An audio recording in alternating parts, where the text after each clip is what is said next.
हमें तुमसे हुआ है प्यार हम क्या करें हमें तुमसे हुआ है प्यार हम क्या करें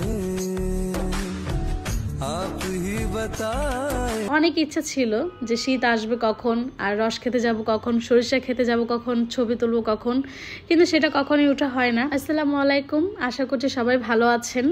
তো শীত তো চলে গেল, গরম তো চলেই আসছে। জানুয়ারি মাসের শেষের দিকে গরম পড়া শুরু হবে আর অলরেডি গরম পড়া শুরু হয়েছে। দুদিন ধরে দেখি মোটামুটি গরমই লাগে রাতের বেলা, তো হালকা পাতলা একটু ফ্যান ছাড়া লাগেই। তারপর মাঝখানে যে শেষের রাতে 4টা-5টা বাজে তখন প্রচুর ঠান্ডা লাগে, তখন আর থাকা যায় না, শীত করে। তো যাই হোক, অনেক কিছু ছিল যে শীত আসবে রস খেতে যাব, তারপর হচ্ছে সরিষা খেতে ছবি তুলবো, অনেক কিছু করব। কিন্তু আসলে কি যে আমরা যারা ঢাকা শহরে থাকি আমরা আসলে তেমন হয়ে ওঠে না, মানে কোনো আশেপাশে গ্রাম তেমন একটা নাই যে আমরা যাব। এবং আমরা যারা ঢাকা শহরে পার্মানেন্ট মানে হতগোষ্ঠী যারা ঢাকা শহরে আমরা থাকি, মানে আমাদের কোনো গ্রাম ট্রাম তেমন একটা না, আমরা ঢাকাইয়া যারা বলতে গেলে, তো আমাদের হচ্ছে গ্রাম দেশ যাওয়া হয় না। কারণ যাবে কোথায়, আত্মীয় স্বজন তো থাকা লাগবে। সব আত্মীয় স্বজন যদি ঢাকার মধ্যেই থাকে তাহলে গ্রাম দেশের কার কাছেই যাব।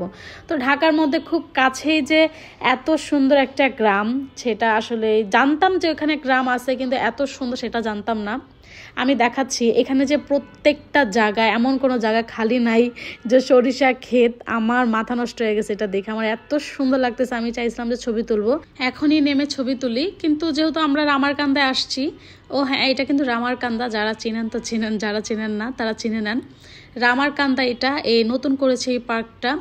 এর আগে আমরা যখন আসছিলাম তখন দেখছি মাত্র কিছু 2-1টা উঠাইছে, মানে কাজ করতেছে। এখন প্রায় করা শেষ, এখন অনেক কাজ বাকি। এখানে পিছনে আরও জায়গা, আরও নাকি রাইডার নিয়ে আসবে। তো আমরা ভাবলাম যে আগে আমরা ওখানে ঘুরে আসি, দেন আমরা যাওয়ার সময় ছবি তুলবো।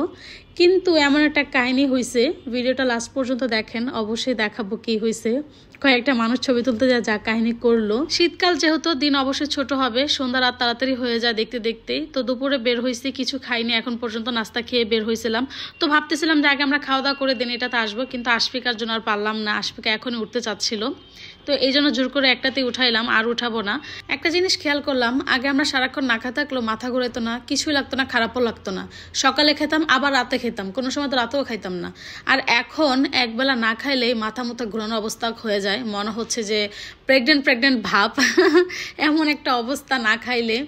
তো আগে অনেক নাঘা থাকতাম, খারাপও লাগতো না, আর এখন না একবেলা না খাইলে আমার অবস্থা খারাপ হয়ে যায়। এই জন্য ভাবতেছি যে আগে খাওয়া দাওয়া করে নিই, তারপর হচ্ছে আমরা এখানে আবার আসব।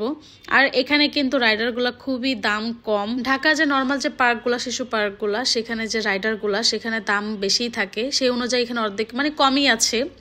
তো এই যে আমরা খেতে চলে আসলাম, আর এই জায়গাটা মানে এত চেঞ্জ হয়েছে, ভাঙ্গা চোরা সব হয়ে গেছে। এত সুন্দর ছিল জায়গাটা, এখনো খুব সুন্দর আছে, কিন্তু আগে আরো বেশি সুন্দর ছিল। অনেক পুরানো হয়ে গেছে, এখন অনেক কাজ করাইতেছে, নতুন নতুন স্টল বসাবে। স্টল বলতে যে রেস্টুরেন্ট যে ঘরগুলো সেগুলো করতেছে, সুন্দর লাগতেছে।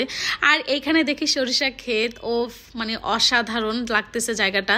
আমরা সবসময় এখানে আসলে না দোতলায় বসে খাই, কিন্তু আজকে যেহেতু সরিষা ফুল এখানে, আমরা এর আগের বার যে আসছিলাম কয়েকবার সরিষা ফুল দেখি নাই, তো এখন দেখি ভাবতেছি আমরা এখানেই বসে খাই, এখন আর দোতলায় বসবো না। আমার কাছে এত ভালো লাগতেছে জায়গাটা, মানে আমি বলে বোঝাতে পারবো না, আমার কাছে অসাধারণ লাগতেছে। সাথেই হচ্ছে মূলা ক্ষেত কিন্তু আমার একদমই পছন্দ না, বিশেষ করে মূলার গ্রান্ত আমি সহ্য করতে পারি না। আর এই যে দেখ পিছনে কিন্তু মূলা, আমি এটা আগে জানতাম না, জানলে তো এখানে বসতাম না। তো আমি আবার দুষ্টাইম করে বলতেছিলাম এইগুলো মনে হয় মূলা বসাইছে, তো সবাই বলতেছে হ্যাঁ এটা মূলা খেতে। আমি তো শুনে অবাক, কি এগুলো মূলার গন্ধই কেমন লাগে। তো যাই হোক, একটু বেশি ঢং করে ফেলছিলাম মনে হইতেছে, তো এই জন্য ঢং করা বন্ধ করে দিছি। এদিকে বসলাম খেতে। যদিও আমি এই রেস্টুরেন্টে অনেকবার আসছি, কিন্তু এত ভালো লাগে না আজকে যতটা ভালো লাগছে। সাথে সরিষা ক্ষেত এবং তার পাশে রেস্টুরেন্ট, বসে বসে খাচ্ছিলাম আর অনুভূতিটা নিচ্ছিলাম।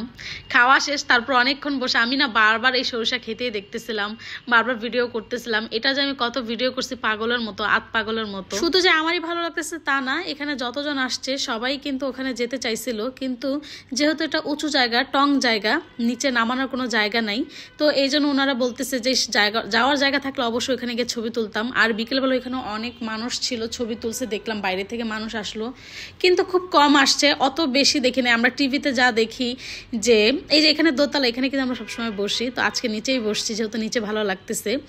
তো যেটা বলতেছিলাম যে আমরা টিভিতে কিন্তু অনেক দেখি যে সরিষা খেতে যা ছবি তুলতে গেলে লাঠি নিয়ে বসে থাকে। আসলে লাঠি নিয়ে বসে থাকারই কথা, নিজের চোখে দেখলাম যে মানুষ ছবি তুলতে যায় ক্ষেতের মধ্যে, যা মাঝখানে পাড়া দিয়ে ছবি তুলতেছে। কে রে ভাই, একটু সাইড দিয়ে ছবি তুললেই তো হয়, এত কাহিনী করার কি আছে? মাঝখানে যা ছবি তুলতে হবে কেন? শুধু শুধু একটা মানুষের এত কষ্টের ফলটা নষ্ট করে দেওয়ার কোনো মানে হয়? তো যাই হোক, অনেক ইচ্ছা ছিল ওখানে যাওয়ার, কিন্তু যেহেতু ভাবলাম যেখানে অনেক মানুষ গেছে নষ্ট করে ফেলবে, আসলে বেশি যেখানে মানুষ দেখে মানুষ ওখানে বেশি ঝুঁকি দেয়, ওখানে যেতে চায়, এই জন্য আমরা যাই নাই। কিন্তু যাওয়ার সময় যদি দিন থাকতো, রাত না হতো, তাহলে সামনে একটু সাইডে দেখছিলাম যে অনেক সরিষা ক্ষেত, মানে রাস্তার সাইডে, তো সেগুলো চাইছিলাম একটা ছবি টবি তুলবো, কিন্তু যেহেতু রাত হয়ে গেছে ছবি টবি তুলতে পারি নাই। আর এই যে আমরা খাওয়ার পর একটু রেস্ট নিয়ে তারপরে এই যে আমরা আবার এখানে আসছি শিশু পার্কে আশফিকার জন্য। আর এই যে আমরা এখানে ওয়েট করতেছি, সিরিয়ালও ধরছি, আমরা হচ্ছে নৌকায় উঠবো। এই যে নৌকা, এই নৌকায় সিরিয়াল, এত মানুষ ছিল, আমি বললাম যে শুক্রবারের দিন এত মানুষ কিভাবে, হয়তো বা নতুন করছে এই জন্য এত মানুষ আসছে। আর যেহেতু রামারকান্দা অনেক সুন্দর একটা মোটামুটি জায়গা, সুন্দর সুন্দর রেস্টুরেন্ট করছে, এখানে মানুষ অবশ্যই আসবে। শুক্রবার আসলে প্রচুর ভিড় হয়। আমি কোনো মেলায় গেলে সবসময় আগে আমি নৌকাতে উঠি, আর কোনো রাইডার উঠতে আমার ভালো লাগে না, শুধু আমার নৌকাতেই ভালো লাগে, তো নৌকাতে উঠছি। আর এই যে এখানে এটাকে কি বলে, ফানুস না কি বলে, এটাতে আমি আসলে ভুলে গেছি। তো এখানে সবাই উঠছে, বড়দের থাকলে তো অবশ্যই আমি উঠতো, আমার খুব ইচ্ছা করছিল, কিন্তু ওটা তো ছোটদের, আর আমাদের তো নাই, আমাদের আছে বসুন্ধরায়। তবে ইনশাল্লাহ একদিন বসুন্ধরায় যাব বড়দের রাইডারে। তো যাই হোক, আমরা চলে আসছি, আস্তে আস্তে প্রায় আমাদের আধা ঘন্টা 1 ঘন্টা লাগছে, বেশিক্ষণ লাগে নাই। ঢাকার মধ্যে যেহেতু, ঢাকার বাইরে অনেক সময় লাগতো। আর এসেই দেখি আমাদের ছোট্ট সোনা পাখিগুলো আমাদের বাসায় চলে আসছে, আমি তো অনেক খুশি হয়েছি। এই যে আমাদের ছোট্ট সোনা পাখি, ওরা চলে আসছে। তো আমি আবার দুষ্টামি করতেছিলাম, তাহাফিজ আর হচ্ছে ওর ভাই তাশরিফ, ওদের সাথে আমরা দুষ্টামি করতেছিলাম। ও আবার আমার সাথে রান্না করে আসছে, রান্না করতে। আমি বললাম আসো তুমি আর আমি আজকে একসাথে রান্না করব।